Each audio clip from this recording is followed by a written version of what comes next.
आदरणीय रवींद्र चव्हाणजी त्यांचाही स्वागत करतो। मी आता भोर, राजगड व मुळशी तालुक्यातील ज्या कार्यकर्त्यांचा प्रवेश आज भारतीय जनता पार्टीत होतोय त्यांचे नाव घेतो। त्या सगळ्यांनी या ठिकाणी येऊन प्रवेश करायचा आहे।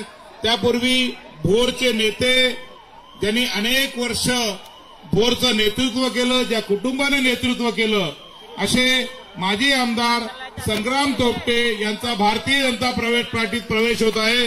त्यांचा प्रवेश व्हावा अशी विनंती करतो। माननीय कार्यकारी अध्यक्ष आणि माननीय अध्यक्षांना विनंती करतो की त्यांचा प्रवेश करावा।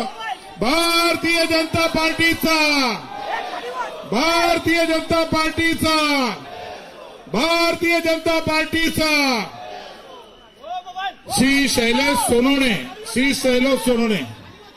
कार्यकर्ते खाली बसून घ्या, खाली बसा जागे, मागे मीडिया आहे, खाली बसा जागे। श्री शैलेश सोनवणे अध्यक्ष भोर तालुका, श्री नाना राऊत अध्यक्ष राजगड तालुका। प्रत्येकाने एकेकाने घेऊन पुढे जायचंय।